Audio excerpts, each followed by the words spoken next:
All right, people are still joining in, but let's get started. Hi, everyone. My name is Yukari Peerless, and I'm the chair of the Arts, Culture, Education Committee at NAJC. And we're very excited to have this event with Mark and Hiro and Stafford. And well, let's get started. Today's moderator is Melissa, and Melissa, just take it away. And feel free to put questions and comments in the chat. And please have yourself muted when you're not talking. Thank you so much. Welcome, everybody. Thanks so much for joining us here today. I'm Melissa. I'll be your moderator for today, and we're so happy to have Mark Sakamoto joining us, who, of course, is the author of the memoir, Forgiveness, as well as Hiro Kanagawa, who is the playwright and actor of multiple roles in the play. And of course, Stafford Arima, who is the artistic director and the director of uh, this incredible play. So let's get started. As you probably know, Forgiveness. What we're talking about today is the stage adaptation of Mark Sakamoto's memoir, Forgiveness, A Gift from My Grandparents. And it explores the intergenerational trauma and resilience of two families shaped by World War II. It is a book that received the Canada Reads Prize in 2018. And shortly after that, Theatre Calgary artistic director Stafford Arima had the idea that this would be a great theater production. And soon after, of course, Hiro Kanagawa adapted this into a play. So let's start first with Mark. And um, how does it feel to have this book, which originally started off as an essay, and then now it's a book? Well, of course, it's been a book for a bit, and now a play. So please tell us about that. Sure. Can everybody hear me? I think before I answer that, Melissa, I won't speak at all for Stafford and Hiro, but for this first moment, I'm sure I can express my gratitude to the NAJC and Stratford Festival for hosting tonight, and Yukari and Melissa for organizing this. But mostly to the 60 odd people on this call, it's as an artist, you're never really sure after all your toils and once you release your art, how the world is going to receive it. And so on a beautiful evening, I looked across the country. The weather almost across the entire country is beautiful tonight. And so you guys all could be doing many different things. So to be talking about a book and a theater production in the dead of summer, really, we're really honored to have all of you folks with us today. So thank you very much. How do I feel? I mean, it's almost indescribable. And we'll spend 90 minutes talking about it, but I think in particular, theater is such a tactile, close, intimate art form. So for me I actually see, I think my dad and Susan are on this call actually, but to be sitting beside my dad in Stratford, which is the Canadian epicenter of theater, and looking down the aisle and seeing my children and nieces and nephews, and then looking at the stage and seeing Hiro play my great grandfather. That's five generations of Sakamotos in communion together. Some in character and some there, and there'll be some just coming, and it'll touch them too. So how do you put that into words, Melissa? I really can't from a personal perspective. From an artist perspective, working with Hiro and Stafford, Now that is just beautiful, where you have these two fine artists sort of take your art and play with it. I mean, the original material is about spans about 100 years. So there's a lot of different threads that Hiro could have grabbed, and I'm sure he'll talk about that process. So to see what Hiro did with it, and then how Stafford took that and really brought it to life. And then again in Stratford, and it with it in a very different theater. It's just incredible to work with these two gentlemen, and it really has become a family affair. Really, like we have text chains that if you looked at it, you'd think that first cousins or were chatting. And I don't think it's legal to adopt adult men, but our family certainly would if we'd go down to court right now and do it if you could. So it's been a wonderful, really enriching experience for me and for my family. Thanks so much, Mark. And Stafford, when you saw this book, what was it about the book that made you feel that this needs to be a play?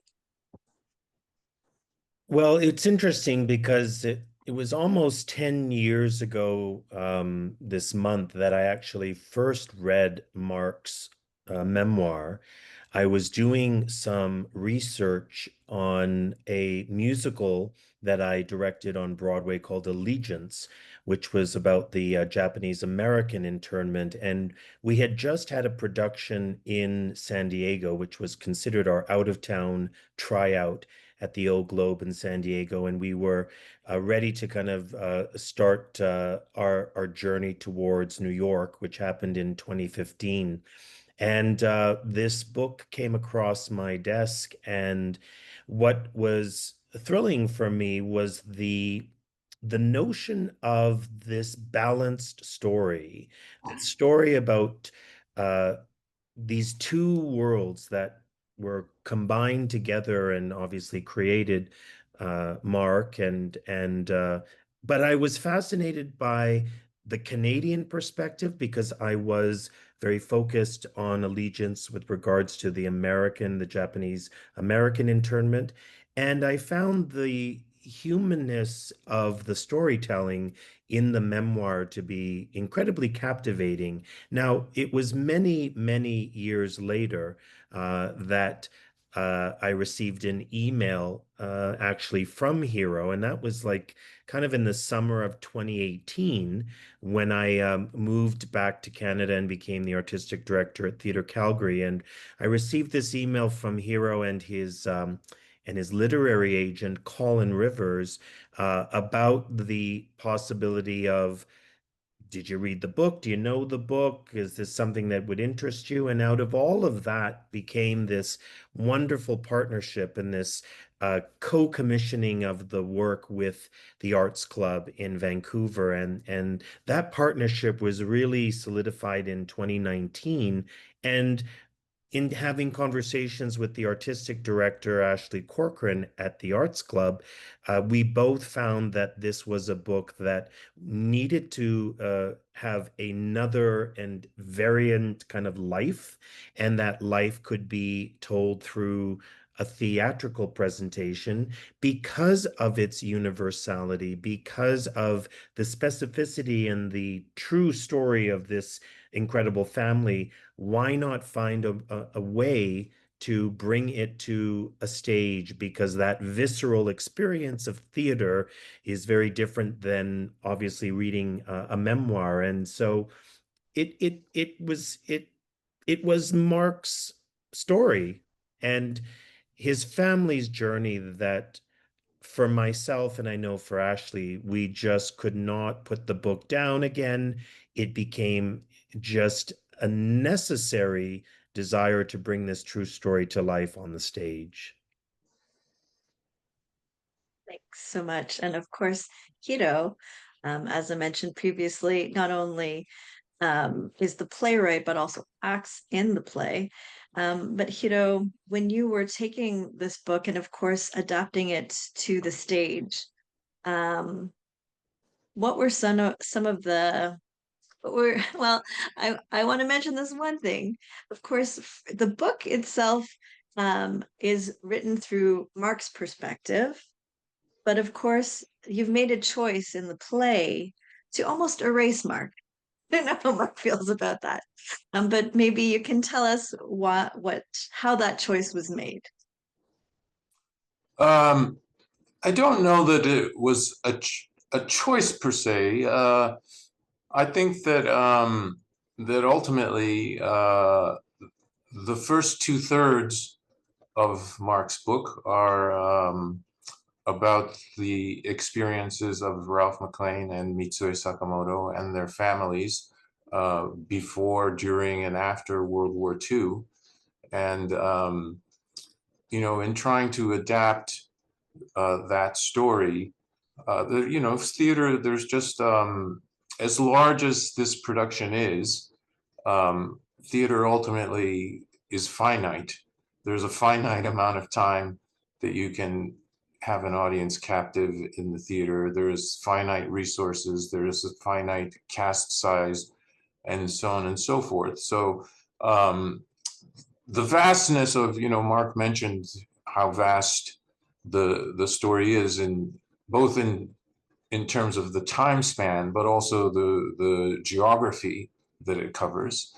So yes, choices did have to be made in terms of condensing that story and focusing on Ralph and Mitsue and their experiences. You know, and there were other elements. When we started in Vancouver, there were other characters, there were other elements, and it has been a process of refining and streamlining and trimming things down so that the current production is it's still the same play, but it's significantly different from the ones that we put up in Vancouver and Calgary. I do want to ask you some of those questions about how it shifted from the original play in Vancouver, then to Calgary, and then now at Stratford. But I see that Mark has turned on his microphone. So I feel like Mark might want to have something to say about. Actually, it has to do with a question that we received from one of you. And it's, how does your original story, written as a book about your grandparents, transform when it is adapted into a play and performed in front of a live audience? What do you see as the benefits or the drawbacks? So I don't know if that's what you wanted to talk about, but no, I'm happy to answer. I would just coughed, so I went on mute and then came off. But how did it transform? Well, I mean, I kind of fell into writing this book. I didn't set out to be an author in life, really. I was in Kuwait City. Actually, Melisa, as you mentioned, it started as an essay, and uh, a friend, actually, his name is Aaron O'Toole. He used to be the leader of the Conservative Party.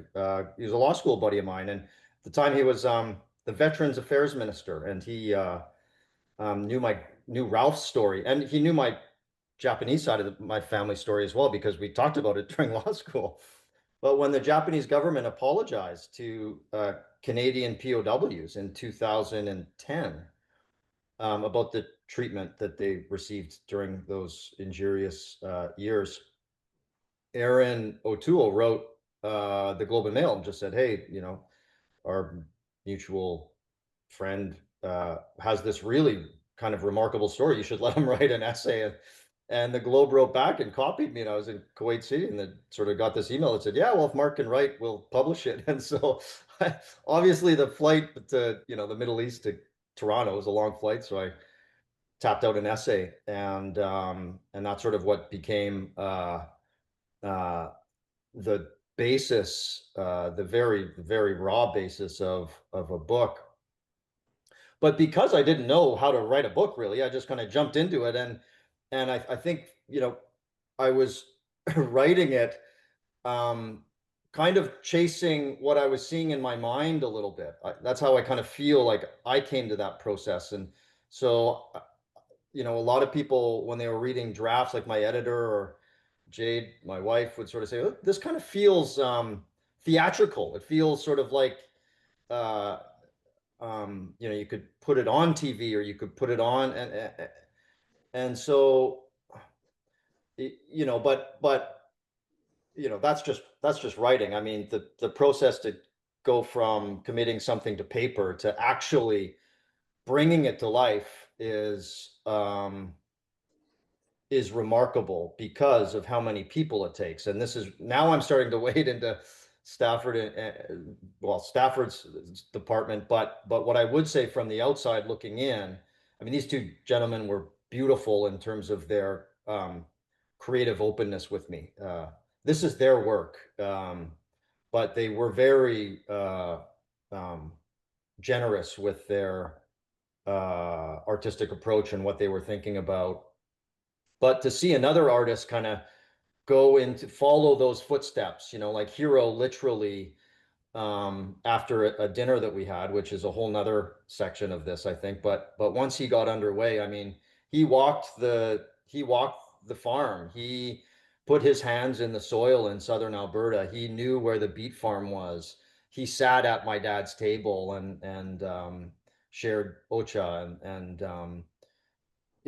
and when Ralph McLean was still alive, and he had the chance to go and meet Ralph and sit with him, and that's just another writer. Then you get into the whole, and then Stafford's department. I mean, there have literally been hundreds of people that have touched this and lent their own art to this production, whether it be lighting, design, audio, the score, all of the effects that Stafford really did a beautiful job incorporating for folks that haven't seen the play.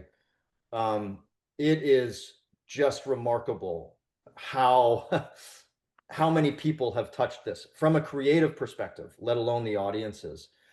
And the last thing I'd say is how much support it's received. As a theatrical production, I mean, the book in its own right had a wonderful life, and now it's sort of gone into adulthood as a theatrical release, and provincial support, federal support, three different playhouses, uh, uh, some families and associations in putting receptions on, and all of these sorts of things. It's just remarkable how many hands have sort of lifted this up. It's certainly not just the three tiles at the top of the screen here. Thanks so much, Mark. And of course, you three are phenomenal individuals in your own right. I see, Stafford, you put your hand up, and I was about to go to you, but go right ahead. I wanted to just take a brief moment to talk about adaptation, because adaptation is such a personal experience for many. One of the gifts of Hiro's adaptation of Mark's memoir is that, as Hiro was stating, it's impossible to put the book on a stage. It's just impossible. It would be a 12-hour experience, and you'd have to have a cast of hundreds. However, what Hiro did, I think, magnificently, was that he squeezed the essence of the book, of the memoir, and put it into a new form, which was a play. And sometimes adaptations, depending on how close you are with the original material, can create a very visceral response in people. You think of Gaston Leroux's Phantom of the Opera, published, at the turn of the century, that was then made into a black and white horror film starring Lon Chaney, and then decades later turned into a romantic musical by Andrew Lloyd Webber. And so if you read the Gaston Leroux's original, it was actually a serial, it wasn't a book, but when you read the original novel, it is in many ways very different than Lon Chaney's black and white film, and also Andrew Lloyd Webber's very lush, almost romantic musical. So I think what's exciting about adaptations, and whether that means it goes from a novel or a memoir to a movie or a musical, you think of the great book that was written by Gregory Maguire called Wicked. And Wicked, the book was then turned into a musical, which was then turned into a film. Again, three different mediums, but allowing the essence of all of these stories to be told in new forms. And so I think, obviously there could be many individuals who miss this aspect of that part of that story, or I wish there was more here, but I celebrate in Hiro's adaptation because it becomes an almost impossibility to fully adapt word for word, scene by scene, character by character, a memoir into the stage. But when the essence is brought to the stage, or when the essence is brought to that adaptation, that's when the true heart and soul of the original material comes through in a very shining and heartfelt way. So I just wanted to speak to adaptation because it's a complex thing. And again, like if it was Jack and Jill went up the hill and fetched a pail of water, I mean, that would be a very different adaptation, but you might turn something like that into, a 2-hour musical and get a background of Jack and a new background of Jill. And so as someone who isn't a writer and being able to read Mark's memoir and then Hiro's play, to me, they are not the same, but still maintain the soul of each other's. Yes, please go. Yeah, I think that just expanding on what Stafford has said, my attitude toward adaptation is that I don't feel that anyone really wants to see a note by note greatest hits rendition of their favorite scenes from the book. That would be very much like going to see a Beatles cover band and they play the Beatles songs exactly as they sound on the records. And there's, I guess there's some enjoyment in that. But as artists, I think it's, as artists and as an audience member, I appreciate much more if someone is taking the Beatles music, and unless they are the Beatles, if someone is taking the Beatles music and making it their own, interpreting it, and bringing their own interpretation to it. And so that really was my attitude toward the book. And Mark was generous and loving and gave me carte blanche to do that. And so I took that and ran with it. And, based on the knowledge that I gained from speaking to his father and his brother and Ralph McLean, Ron Sakamoto, Glory Sakamoto, all of these members of his family who gave me insights into both Mitsue and Ralph and their experiences during the war. And as Stafford said, there is a responsibility to be faithful. I mean, we've all heard the term faithful adaptation, and I guess to some extent, this play is not a faithful adaptation of every aspect of the book, but as Stafford said, I think that it's a faithful adaptation of the emotional core of the book, the emotional core that made the book a beloved book in the first place. I really did strive to capture, and I think every artist who worked on both the original production and this Stratford production, they're in the same boat in terms of that's one of the responsibilities that we feel in telling Thank the you. story. Thank you so much, Hiro. It's clear in hearing all three of you talk that you put much care and consideration to um, the story, and the fact that, acknowledging the fact that these are real individuals, that you're sort of telling their stories as well. Some of them obviously in the audience at times. And so I wanted to touch upon the fact that you mentioned that there was some adaptations that you did along the way. So, of course, if I understand correctly, the first time this was shown was at the Arts Club Theatre Company in Vancouver. And then from there, there was adaptations that were made from that production to the one that happened at Theatre Calgary. And again, at Stratford. So maybe Stafford, you could touch upon some of those shifts that took place from Vancouver to Calgary to Stratford.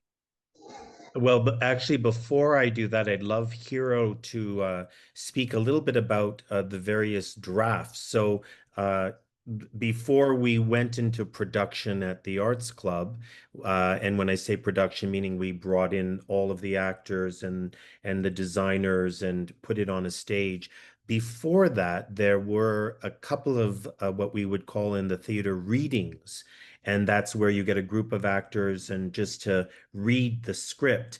But even back then, there were different versions of the script that kind of went through some explorations until we got to Vancouver. So, Hiro, maybe speak a bit about those, because there were some significant changes that happened from the readings to Vancouver. Yeah, there were a couple of main changes. Was that early on, the first couple of drafts had entire scenes of kind of like a political chorus, so that Mackenzie King and other politicians were actually in the play. And so that you had Ralph's story and Mitsue's story, and then every once in a while there would be a scene of these politicians kind of, discussing the events that were affecting Ralph and Mitsue's life.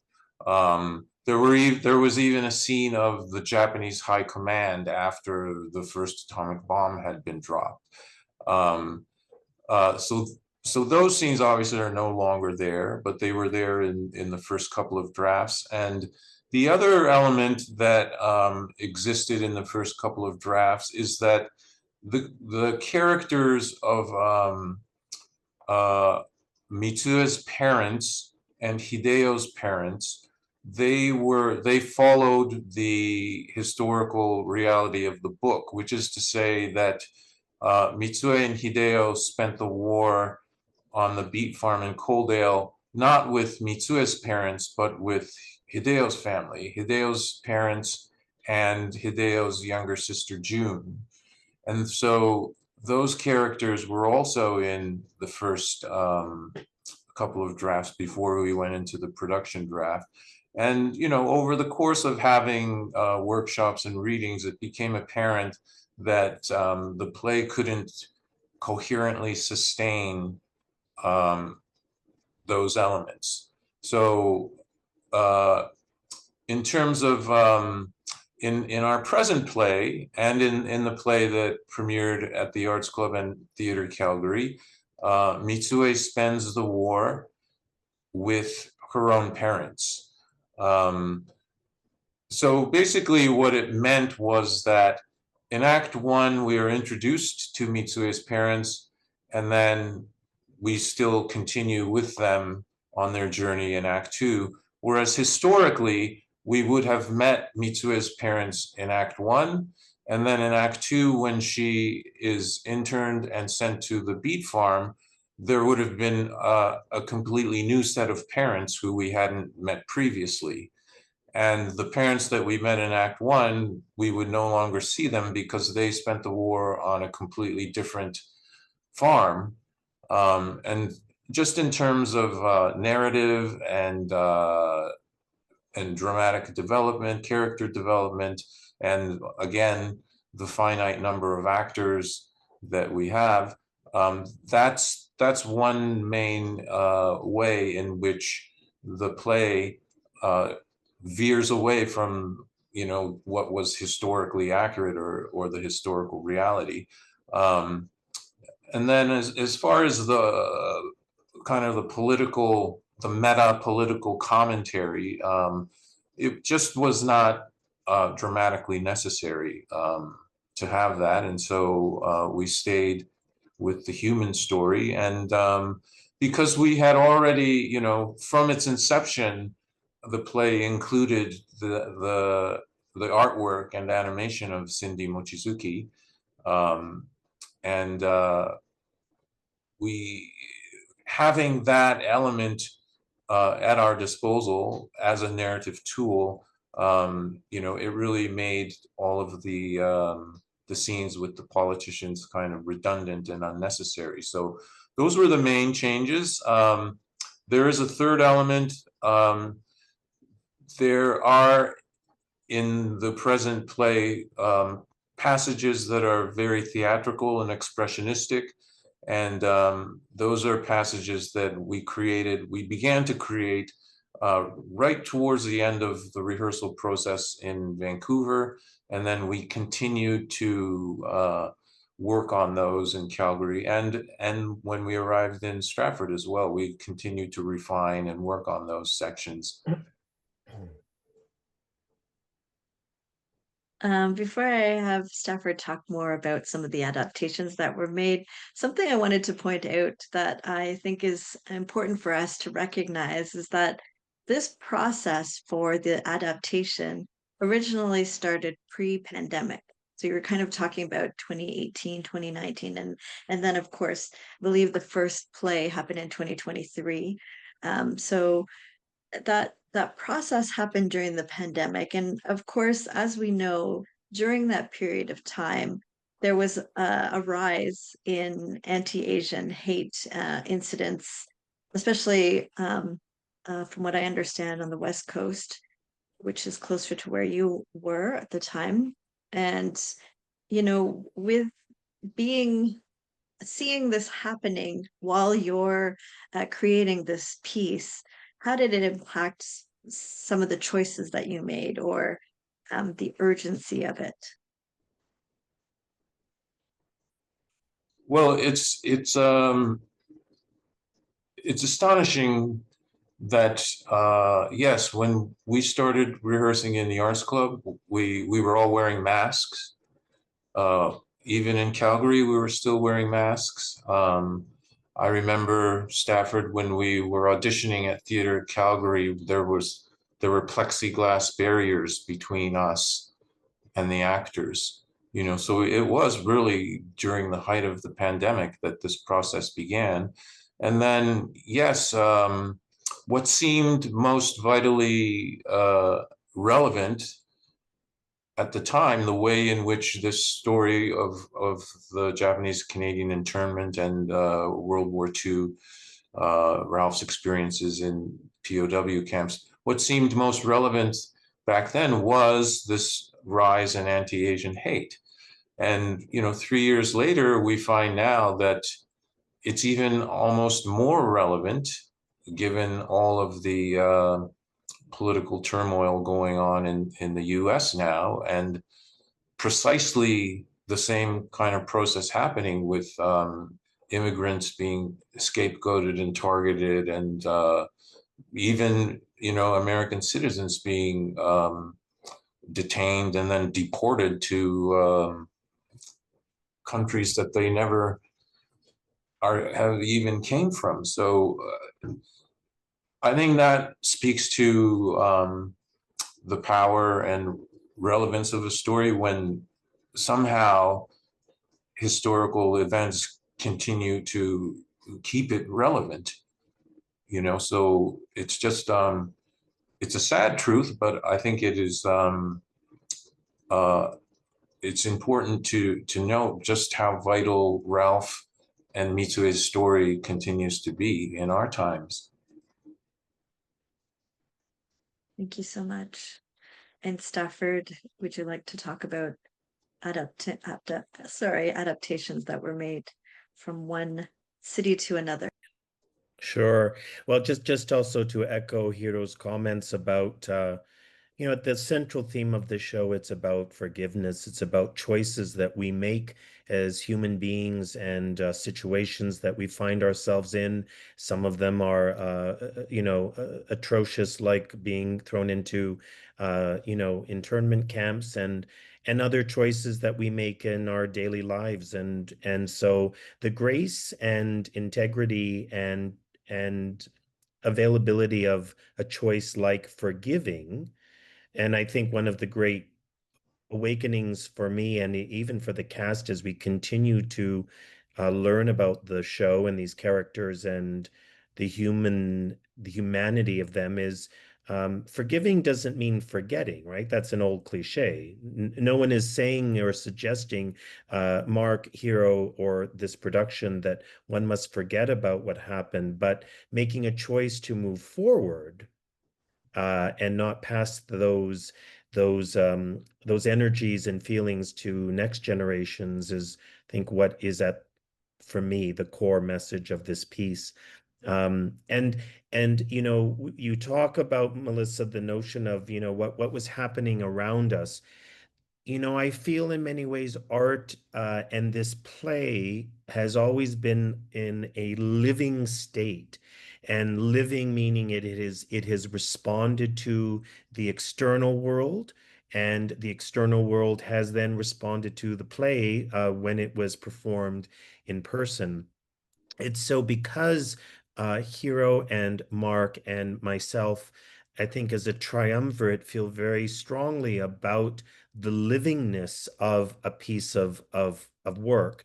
Obviously, for Mark, the memoir has been published, and it is defined currently in a state, as was the versions that we did in Vancouver and the version we did in Theatre Calgary, and now the version we did at Stratford. If you printed out those three different productions, Vancouver, Calgary, and Stratford, you would find changes and differences and nuances and additions and subtractions, and that to me is representative of a work that continues to live and breathe.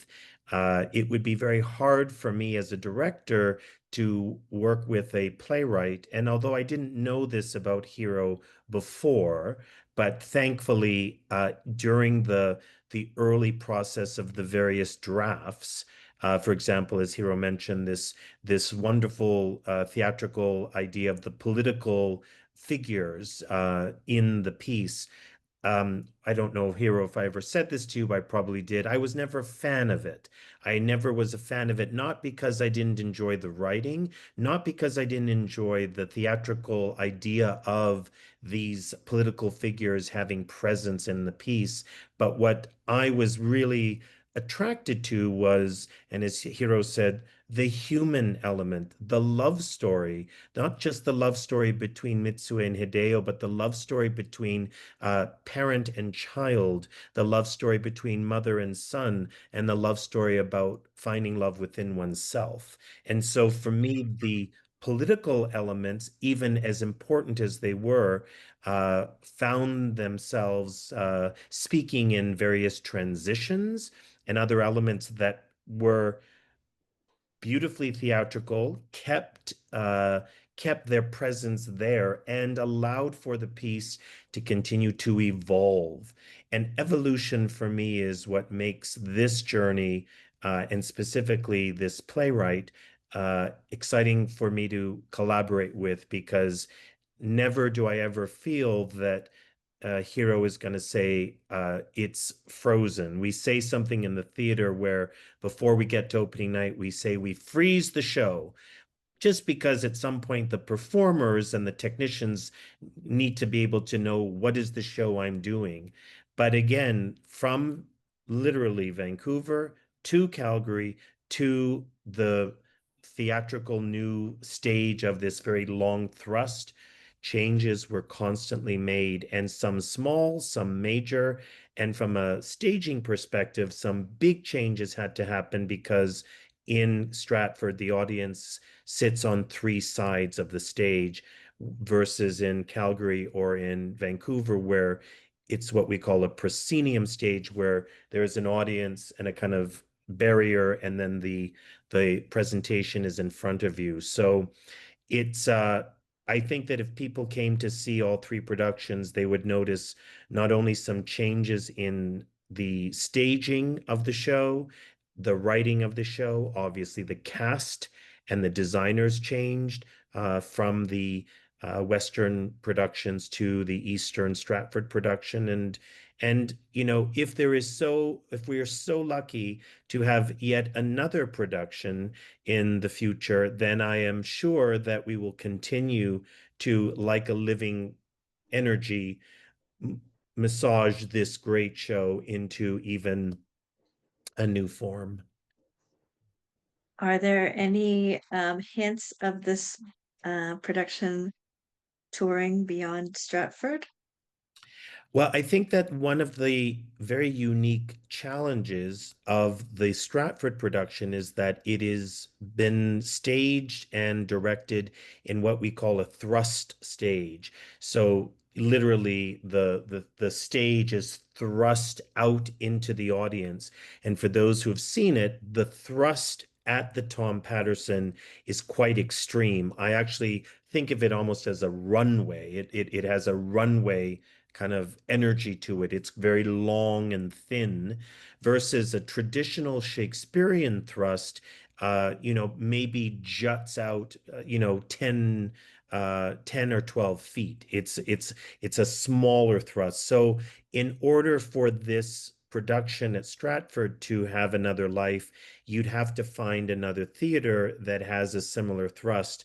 But the reality is, I believe it's the only thrust in the entire world that exists. That's what makes this theater so unique. So if we were ever to be able to do it again, we most likely would have to once again rethink the show in a different theater, probably a more traditional theater, and find yet another production that would still maintain its core elements, but have to kind of figure out a new way to do it in a new space. Thank you, Stafford. So, of course, in this play, there are a lot of really challenging themes.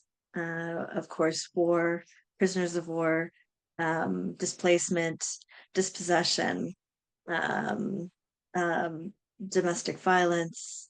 And I imagine that acting in this, you of course embody it. It becomes a part of you. So I'm curious what the cast and crew did to maybe help with that process.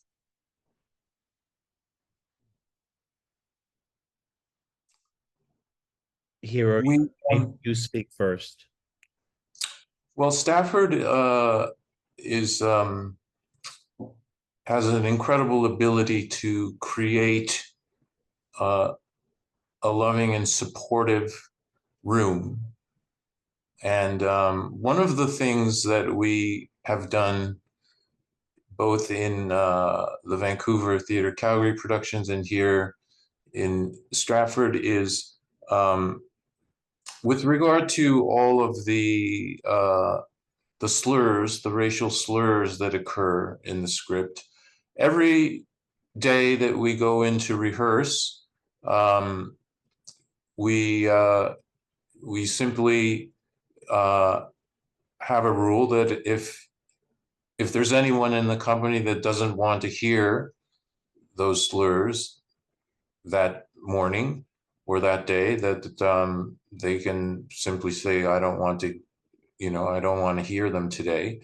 And then we'll rehearse without saying those words. We'll just bleep them out. We'll use a word like bleep in place of the slur. And and people could decide in the morning that everyone was okay with it, and then come back from lunch. And if someone over the course of lunch decided that in the afternoon they didn't want to deal with that ugliness and hear those slurs, then we would edit them out again. And so that's just one very simple way in which a Stafford created an environment in which we all felt safe and protected.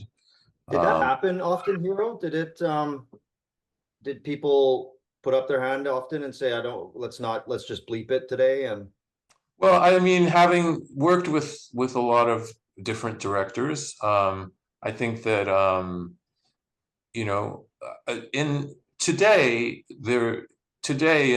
environment, there is much more of that kind of concern of protecting everyone.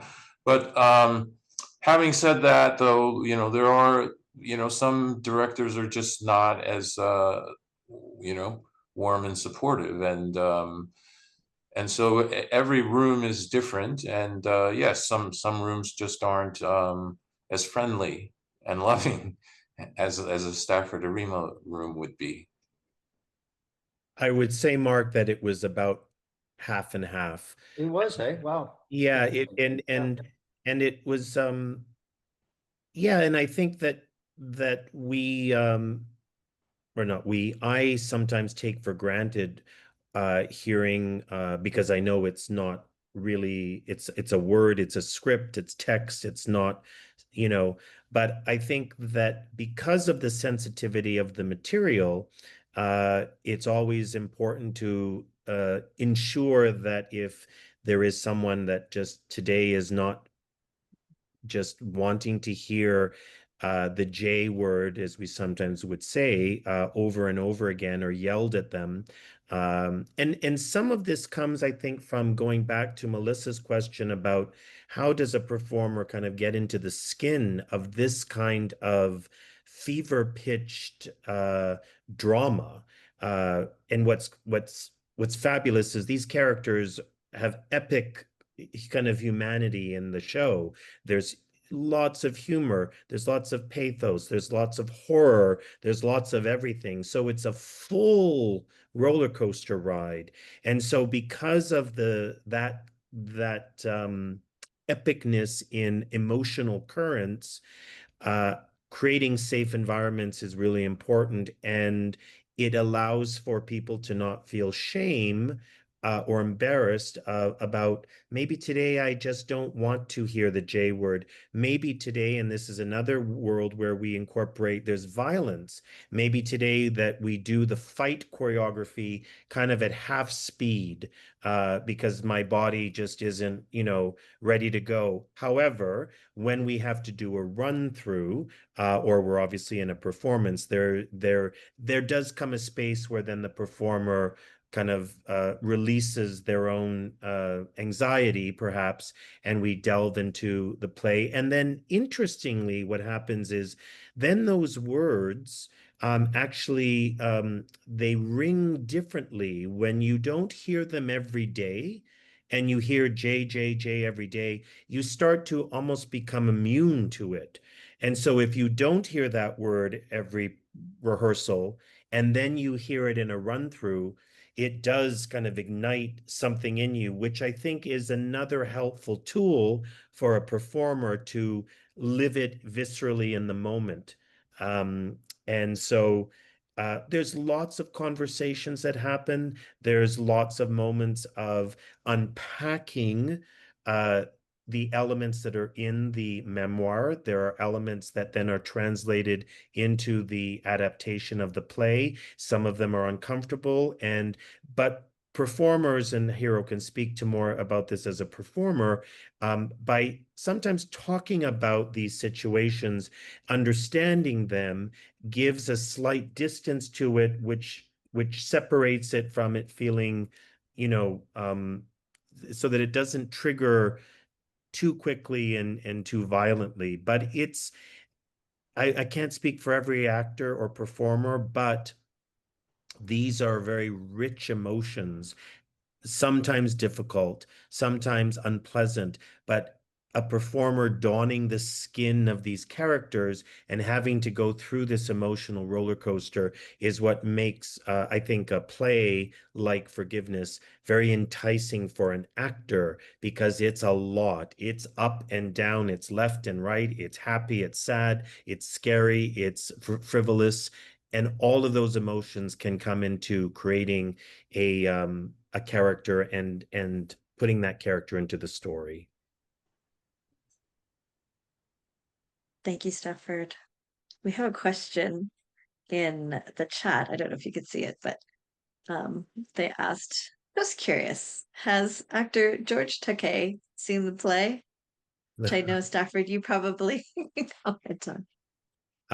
George has not seen the play. I actually invited him to opening night, and there was a small possibility that he might be able to come, but George is, has his own kind of creative life, and but I know that if he could make it, he would come up and see it, and I've continued to share with him how long the production is playing. But obviously with George, he being interned as a young boy in America, this story means a lot to him. And I remember when we did Allegiance, he said to me once that all he cared about was, even if we went to Broadway and there was only one performance and then it closed, he knew that all of the publicity and the press and the discussion leading up to that drew in people who, and we still discover this now, people still, I can hear them at the Stratford Festival. I didn't realize that happened. It was really for 4 years. And so the awakenings of education and enlightenment of the fact that historically this happened and we're telling a true story is very important. I know, not only to everyone here on this Zoom, but was very important to George. So that's a long way to say, if he's going to come, he'll make an appearance and I'm sure surprise everyone backstage. Thank you. And, speaking about educating and the fact that I think it's important for us to recognize that in Canada, this part of history that you're talking about in this play and in Mark's memoir is one that generations haven't really heard about and are kind of surprised that this even happened. So I think something interesting that is coming out in conjunction with your play is that you have also created a resource guide and a play guide as well. And these pieces, and there's another one that I saw as well, and it's really great because it shows more of the historical context and all of that. Could you tell us a little bit about it? I'm going to put a link to the PDF in the chat for anybody who's interested.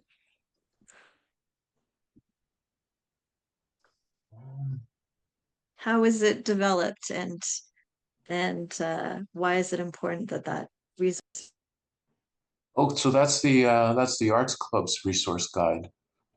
Yeah. I think that I don't know that there is a Stratford one. Part of that, I think, is the time of year. Like, school is not in session right now, whereas when we played in Vancouver and Theatre Calgary, there were quite a few school groups that came to see the show because it was just during the time of year when school is in session. Do you know, Stafford? I don't know that there is a study guide, an educational study guide at Stratford.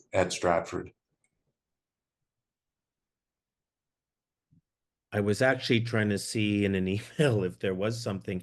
I think just to echo what Hiro said, play guides or study guides are created in various theaters and with different productions to help illuminate for teachers and kind of educational institutions. So when we have a group of students coming to the play, that there is a play guide. To be very transparent, I don't know if there is one, and there could be one that has been created that is not like kind of online, that might be created internally and then sent to various schools that have come, because we have had a few, but again, not too many, because obviously we opened quite late in the school year, and so I think there might have been only one or two. It's actually interesting because one of the in our early previews, we did have a teacher who said, "Oh, tell them to do it earlier so that we could bring more kids." And so there could be a play guide in existence that's an internal document that was sent out. But I think the importance of that guide, and again, as I said, many theaters, including Stratford, create them for various productions, is it does give more background and more specifics. And now with the internet links that people then can connect with and actually learn more of the history behind a play like Forgiveness and give opportunities for that learning. What It I just occurs to me that just today I did receive an email from Stratford inviting me and Jeff Lillico, who plays Ralph, and Yoshie Bancroft, who plays Mitsue, to be a part of an educational panel for teachers who are a group of teachers have I think not a day or a couple of days here in Stratford, talking about not just our play, but several of the other plays as well. And so yes, there may be materials around that as well, for sure.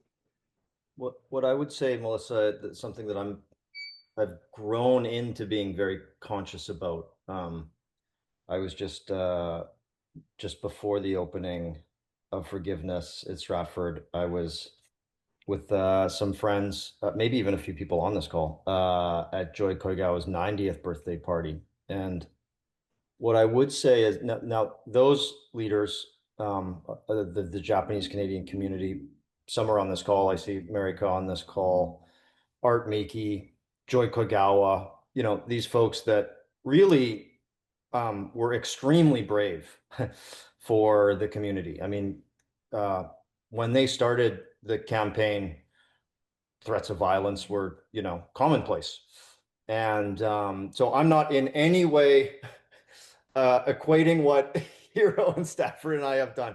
But what I would say is I do feel very conscious of the fact that there is another generation of Japanese Canadians that are telling our story. Now, and almost everyone on this Zoom call remembers when they first cracked the first page of Obasan and thought for the first time, oh my goodness, this is, my world sort of committed to paper. So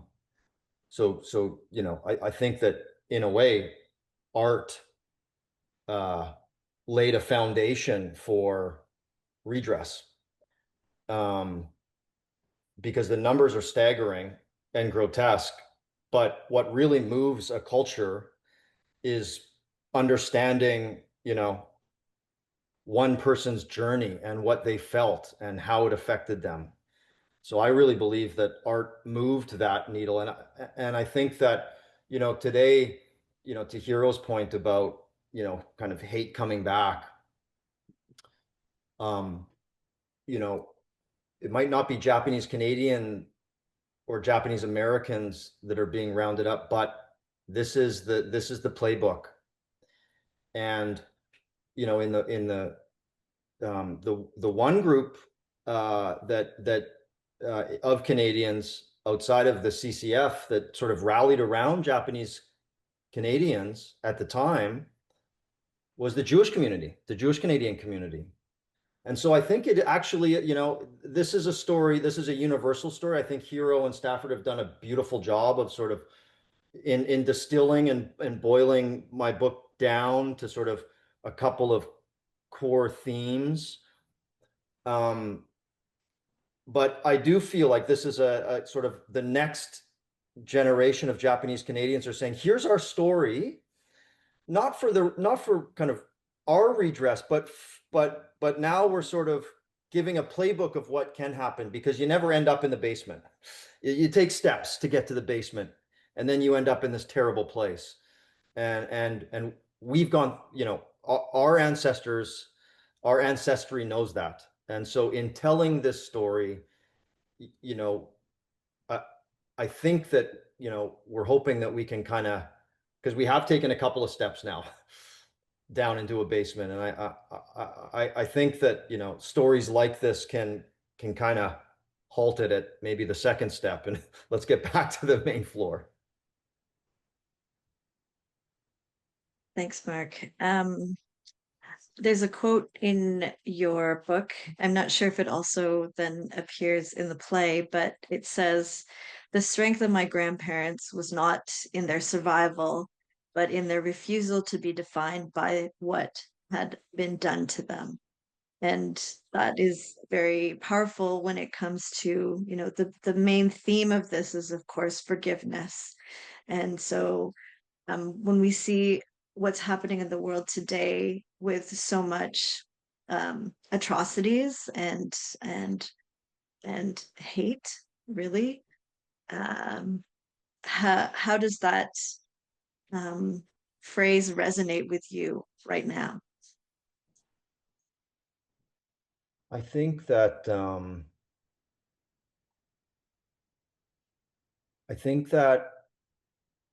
this process has fundamentally changed the way I think about forgiveness. Forgiveness is not a lightning bolt. Forgiveness is a daily act. And sometimes you miss the mark. You don't forget, like Stafford said, you never forget. Ralph never forgot what happened to him. Mitsue and Hideo sure as heck didn't. And folks on this call will have either a lived experience or family members that did never forgot. But they used forgiveness as a bridge, because it is a loving act. Like, forgiveness is a selfish act, actually. You need to Mitsue had to let go to the extent that she could. She didn't every day. She slipped, she got angry, she got frustrated. Ralph crawled back into bed at 2 o'clock in the afternoon, mid-shift from his factory job, because he had, PTSD. They didn't know what to call it then. But they knew that if they did not cross that bridge of forgiveness, that's the cobblestone that they walked across, they would be handing their children the same injury. And so, it becomes a way of life more than an act. It's not a thing. I mean, I know that, Hiro rightfully, I think, and beautifully, sort of brought his play to a crescendo with my grandparents breaking bread, sharing a meal. And you think, oh, that's the forgiveness. No, that's not forgiveness, but that's the first step. That's the actual first step, where they saw each other's humanity. And actually, even though they looked completely different, Ralph looked like the RCMP officer that gave my grandparents, 40 hours notice to pack up all of their belongings into 3 rice boxes, right? Crates. And, Stan, my dad, looked exactly like the guy that held a bayonet to Ralph's throat for 4 years. But what they so you'd forgive them for never getting in the same room together, let alone, but when they did, you see each other's humanity. You see that, oh, what Ralph really cares about today is Diane, his daughter's well-being. And he worked like hell to make sure that he didn't pass on, to the best he could with the limited resources that he had, not to pass that on. And Hideo and Mitsue did the exact same thing. So, yeah, I kind of lost myself in that, but I really, it changed the way I thought about a core concept in life. Thank you, Mark. I really appreciate that. And I think one of the pieces in the book that maybe didn't make it on the stage for many, many reasons, we can understand why. But a big part that you talk about in the book is just the fact that you can, like you just said right now, forgiveness is not a lightning bolt and then it's done and you have a meal and everybody forgives each other. It really is an ongoing process. And really what brought you to even write this book is also just seeing how if you didn't also forgive certain things, that you would then pass it on to your children. So I don't I don't want to focus just on you, but no, let's do focus you just on me. I like that. okay, yes, No, I'm Mark, kidding, it's I'm all kidding. about you. All about you. No, that's true. I'll be quick on this part, but that is true. When if you look at my my original book contract, it would literally be the play. Like that's sort of because that's where the first essay started and stopped basically. But you can't, I was researching and I was, again, remember, I'd never written a book, so I was kind of flying blind, but I was really taking it incredibly seriously and doing all the research. I felt like I was living in the 30s and the 40s.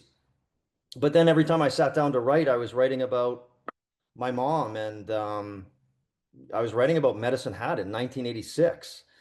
And I went to my publisher or my editor and I said, I think we have a problem here, like I'm writing something that's entirely different. And he just said, he gave me great advice, as he did throughout the process. Jim Gifford is his name, the editor of the book. He said, just write it, and we'll maybe it doesn't go into the book. Maybe it's another book, but you need to get this out. So get it out, and because what I learned was you can't immerse yourself in an ocean of forgiveness without that sort of washing across your shores very intimately.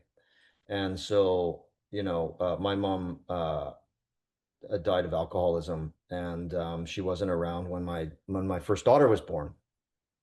And so when I was holding my first daughter in my Mia Mitsue was coming out breech of like feet first, so she had a C-section. My wife had a C-section, and so they, after it's an operation, and after it's done, dad's just left holding the baby, and everyone goes away and into post-op. And I remember just thinking it was the happiest moment of my life, but I was also kind of mad because my mom wasn't there. And that's sort of what got me thinking, like, this is kind of this, I mean, in a very different way, obviously, but I can't pass on this sadness and anger. And fortunately I had lighthouses in Mitsue and Hideo and Ralph, that kind of showed me how they did it in their own life.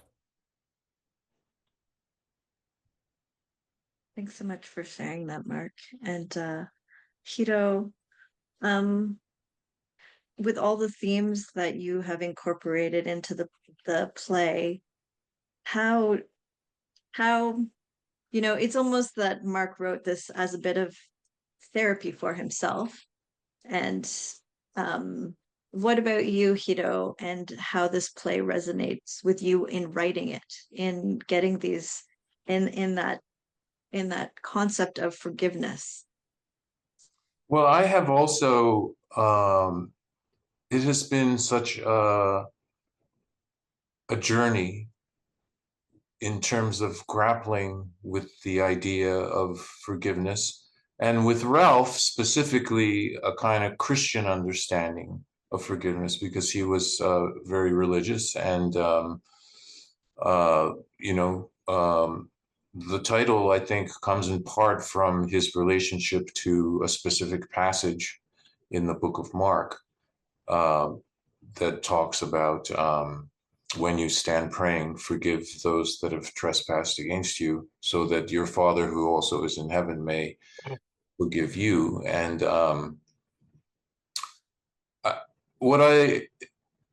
as Mark said earlier, forgiveness is not an event.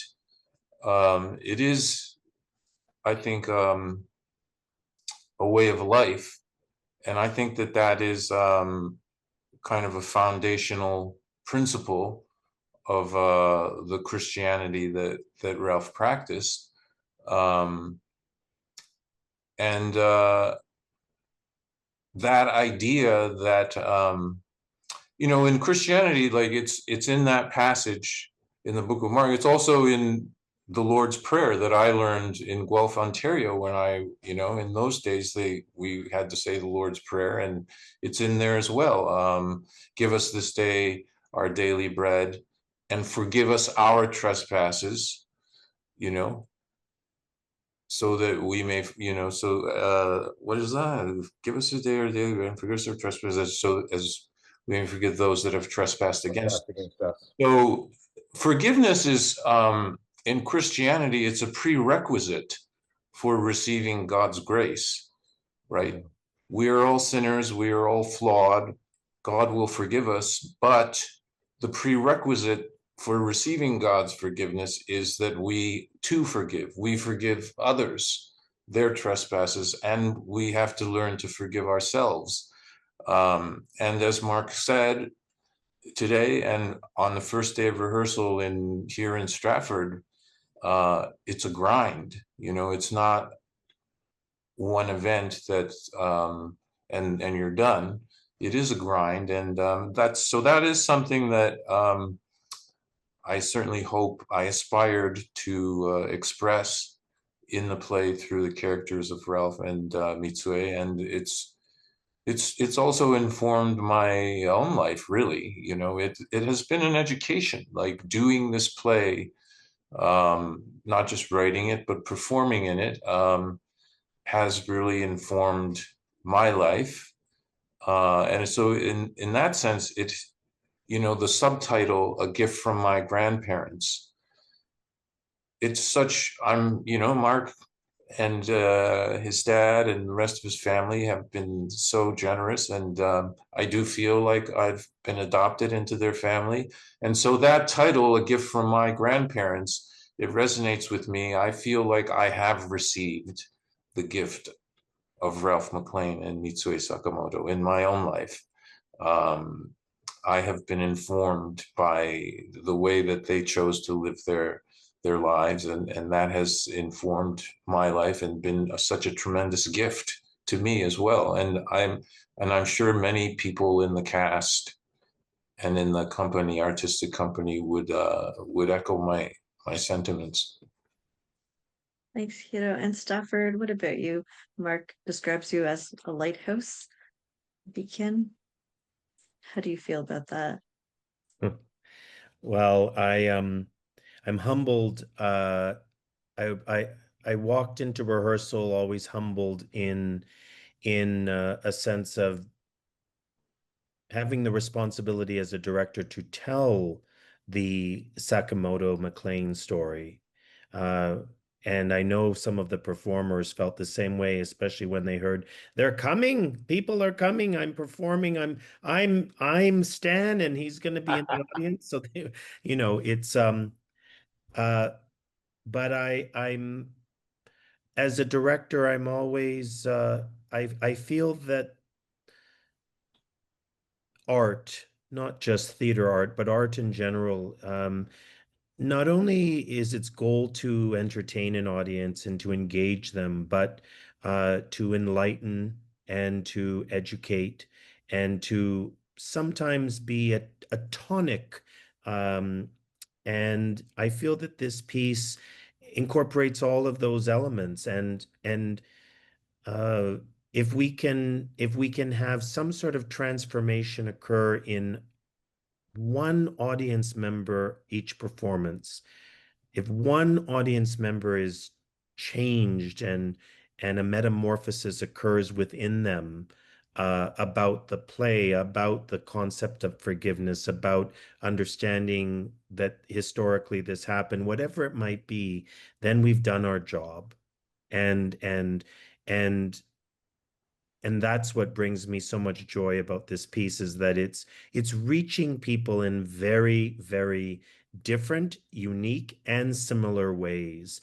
And not that I have all of the comments, but some of the comments have been shared to me by the Stratford friends, and the swath of responses is not just from a Japanese Canadian perspective, but from a lot of people whose grandparents or uncles were part of World War II and fought, overseas, and others that are, I can't believe this really happened. And so again, if the theater has the capacity to move, touch, and inspire an audience, then I feel so much gratitude and blessings that this play, based from Mark's memoir and the gift that he received from his grandparents, is doing that at the Stratford Festival. Thanks so much. I know that I was there on Thursday in an afternoon showing, and it was interesting for me, maybe because it was a Thursday afternoon, to see that I was probably only one of probably less than 10% of the audience who was of a certain demographic.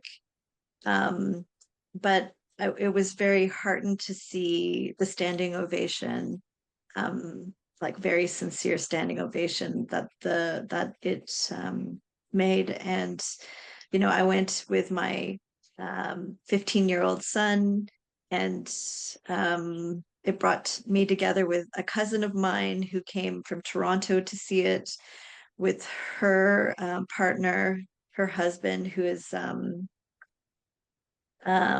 not of Japanese descent. And so I think it was very, very impactful for, I think it's bringing family together, it's bringing community together. It's being able to see different perspectives on the same timeline and same story. It's astounding what you've been able to achieve. Again, like you said, it's multiple generations, the same individual having to play, three different or more periods of time. And sometimes the story is happening at the two stories are happening at the same time on the stage, side by side. So just really incredible. And I think, it really has impacted people. Definitely, at least there's one person out there somewhere, that's me, that has been impacted by the work that you're doing. But you know, so kudos to you. Mark, I know that there's talk of this going into television and film production Yeah. potentially. What does that look like for you? Yeah, it's been a journey. It I had optioned even before it's connecting with Hiro. I had optioned the rights for screen-based rights, and it was kind of in development purgatory, and then I oddly enough was at a yoga retreat with Deepa Mehta, a really beautiful, renowned Canadian film director, and a force unto herself, a really beautiful and vigilant artist. And she, a couple of months later, called, and I went over to her place, and she said, "I'm going to direct your film." I said, "Oh, that's great. Somebody, you got to go talk to insert name who had the rights." And she said, "No, no, we'll get them back, and but you're gonna have to write the script. I'm only gonna do it if you write the script." So that put me on a whole nother journey with forgiveness. Like, this is just this, as Stafford said, I mean, this is a living thing. And Deepa wanted to take a very different approach. I mean, I won't get into the too many details, but I mean, the film script starts in Medicine Hat in 1985.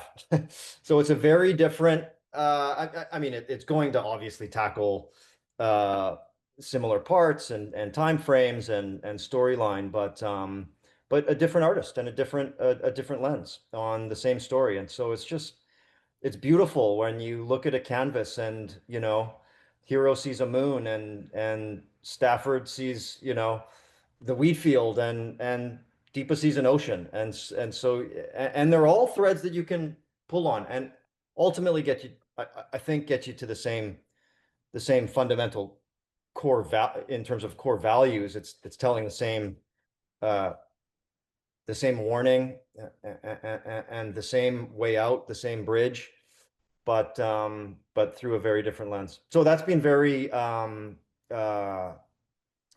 so it's been well over a year that we've been working, 2 years now that we've been working together.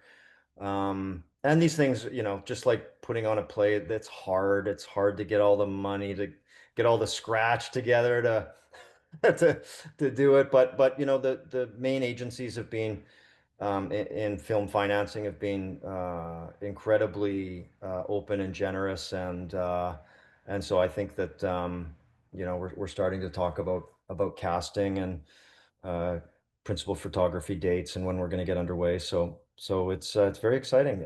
This will have another leg of this journey, I think. And to Stafford's point, I mean, goodness, it could travel as well from a theatrical perspective. So really exciting. So, Yukari, how much time do we have remaining? 10 minutes. Okay. Yeah. Yeah, 10 minutes.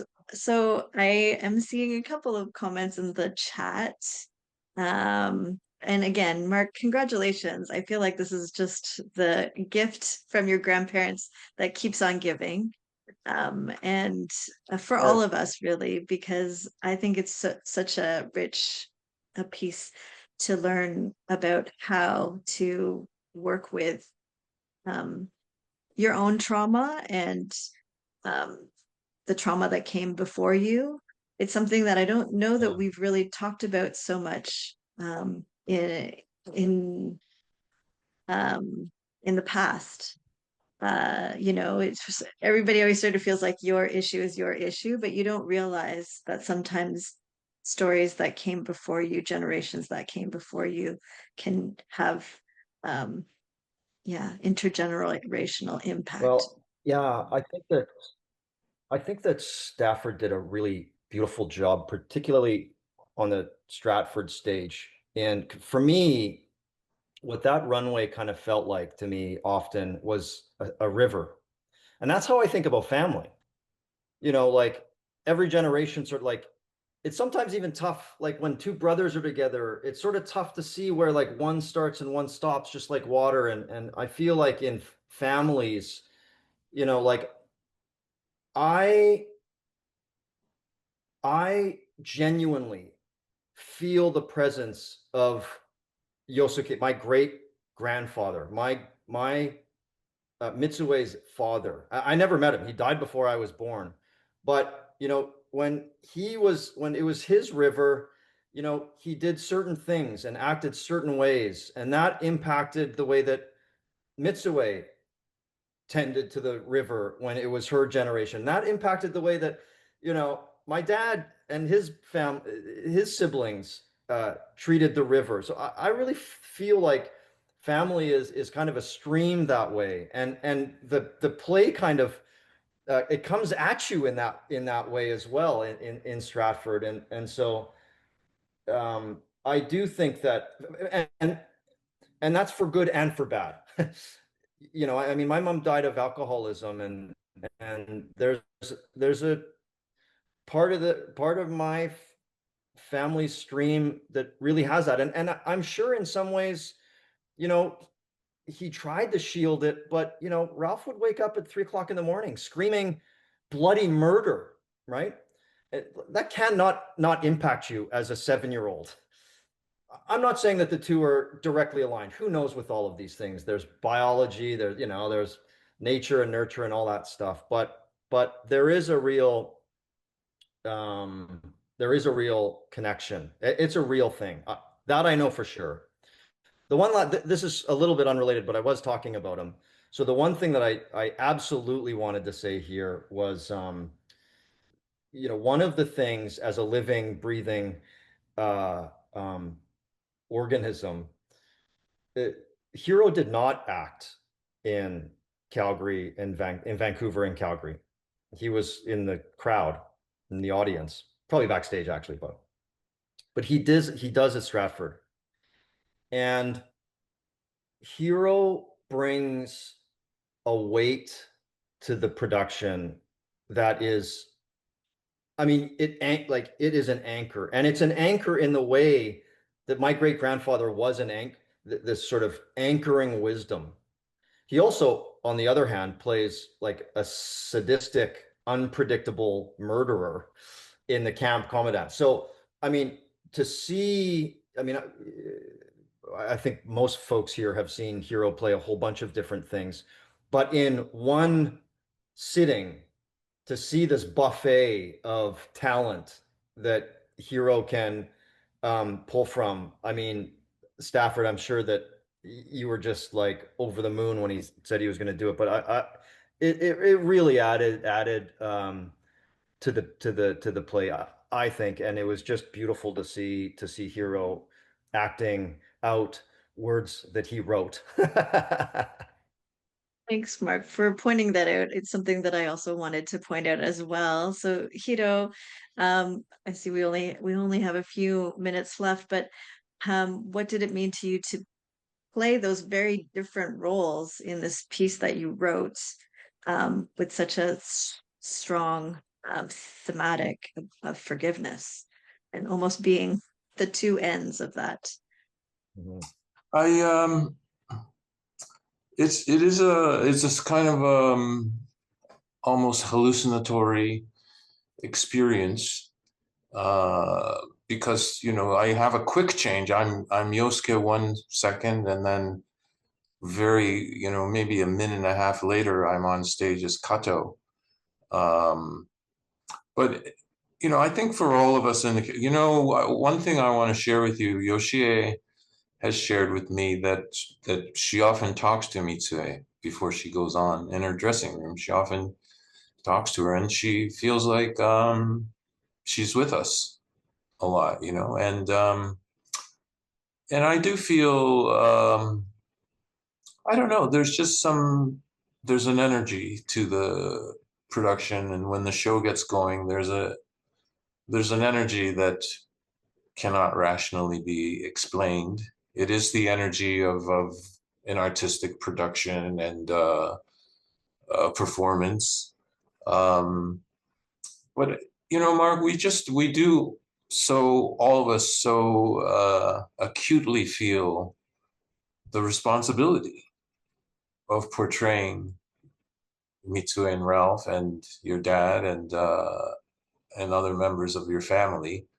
And I think that is, when you speak of like me having a weight, part of that weight is the weight of the responsibility that I do carry, because I do feel such a tremendous responsibility to represent these people who've become so beloved in my heart. I think that's one of the things that makes, audience members talk about, they tell us about how palpably they can feel the love that we have for one another and for the characters. And I think that comes from our love for your family and for Ralph and Mitsue. Thank you. It I almost made definitely it 90 minutes resonates. I almost made it 90 minutes without crying, Hiro. So, geez. And That's at true, though. first, all three of you were like 90 minutes, half an hour, that's good. But we're almost at 90 minutes, and I feel like we can keep going. Stafford, do you have any last words that you would like to say before we end today's session? I think to sum it all up, I'll just say ditto. It's been a real thrill and honor to be in this space with all of you, and to continue the art of storytelling in a way that brings us together as a community of of people who have different connections to this play. And so thanks again to Yukari and Melisa and all of these incredible organizations that said let's make this happen. And I appreciate seeing all of you and especially sharing some space and time with Mark and Hiro. Thanks, everybody. And for those who haven't seen the play yet, please do make your way to Stratford to see Hiro on stage and to see Stafford's incredible work and the story that Mark is putting out there into the world. And we can't wait to see what's next, right? And thanks so much for giving us the gift of forgiveness. Thank you. Thank you, everyone. This is recorded, so hopefully this will be uploaded to the NAJC YouTube. And somebody messaged me behind the scenes. Maybe when the film comes out, maybe we'll just do this again. Meet you back here. Yeah. Thank you, everyone. Thanks so much, everybody. Good night.